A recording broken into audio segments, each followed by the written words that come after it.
श्री स्वामी समर्थ अर्थात अक्कलकोटाचे स्वामी हे इसवी सन 19व्या शतकात होऊन गेले. स्वामींनी महाराष्ट्रातील अक्कलकोट येथे खूप काळ वास्तव्य केले.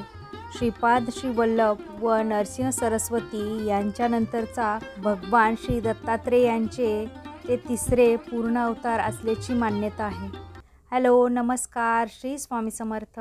मी रेश्मा तुम्हा सगळ्यांचं रेश्माच्या दुनियादारीमध्ये पुन्हा एकदा स्वागत करते.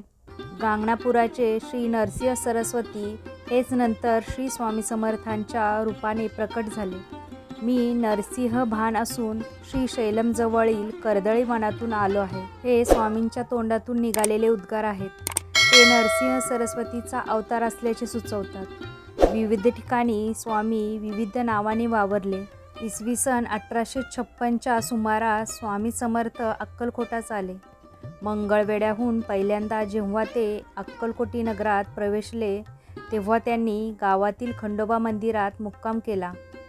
तो दिवस चैत्र शुद्ध द्वितीया शके 1878 नामसंवत्सरे रविवार दिनांक 6/4/1856 हा होता. यंदा म्हणजेच 2026मध्ये 20/3/2026 वार शुक्रवार या दिवशी स्वामींचा प्रकट दिवस आलेला आहे. त्या दिवशी आपण स्वामींच्या केंद्रात मठात जाऊन वेगवेगळ्या पद्धतीने स्वामी सेवा करत असतो. नामस्मरण सेवा किंवा सारामृताचं पारायण, त्याची सेवा किंवा स्वामींचा तारक मंत्र, या तारक मंत्राची सेवा आपण सर्व भक्त करत असतो.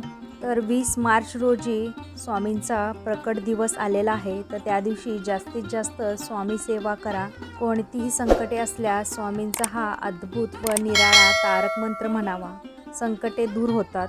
श्री स्वामी समर्थ प्रकट दिनानिमित्त स्वामींचे नामस्मरण, मंत्रजप, स्तोत्राचे पठण किंवा श्रवण करावे. तसेच या दिनाचे औचित्य साधून गुरुलीला अमृत, स्वामी चरित्रामृत याचे सप्ताह पद्धतीने पारायण करावे. स्वामी समर्थ हे आंध्र प्रदेशातील श्री शैलमजवळील कर्दळी वनातून प्रगट झाल्याचे समजले जाते. त्यांनी तेथून हिमाचल भ्रमण केले. इसवी सन 1459मध्ये माघ वैद्य 1 शके 1380 या दिवशी श्री नरसिंह सरस्वती यांनी गांगणापुरास निर्गुण पादुका स्थापन केल्या व त्यानंतर शैलयात्रेचे निमित्त साधून ते कर्दळी वनात अदृश्य झाले. या कर्दळी वनात सुमारे 300 वर्ष महाराजांनी कठोर तपश्चर्या केली. या काळात मोंग्यांनी त्यांच्यावर वारूळ रचले. त्या दरम्यान एके दिवशी उद्धव नावाचा लाकूड तोड्या त्याच कर्दळी वनात लाकडे तोडत होता. तेव्हा त्याच्या हातून कुऱ्हाड निसटली व ती वारुळावर पडली. हे निमित्त समजा, कारण स्वामी महाराजांना पुन्हा भक्तांच्या कल्याणासाठी प्रकट व्हायचे होते. कुऱ्हाड वारुळावर पडताच त्यातून रक्ताची धार उडली. एका क्षणातच दिव्य प्रकाश पडून उद्धवासमोर एक अजानुभाऊ तेजस्वी मूर्ती प्रगट झाली. तेच होते अक्कलकोटाचे श्री स्वामी समर्थ महाराज. आपल्या हातून महापुरुषाला जखम झालेली बघून उद्धवाला दुःख झाले, तसेच त्याला भय देखील वाटू लागले. पण महाराजांनी उद्धवाला अभय व आशीर्वाद देऊन गंगातीरी प्रयाण केले.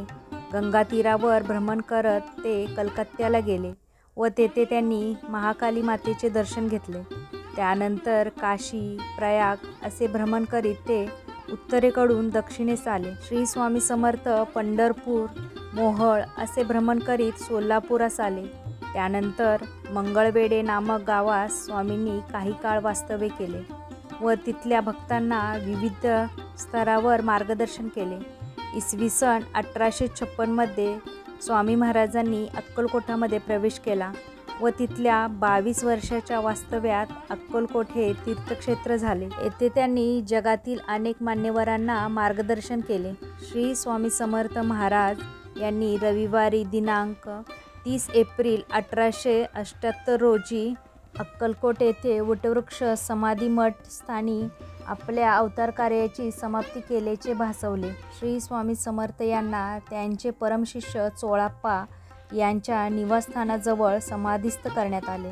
त्यानंतर स्वामी महाराज पुन्हा कर्दळी वनात लुप्त झाले.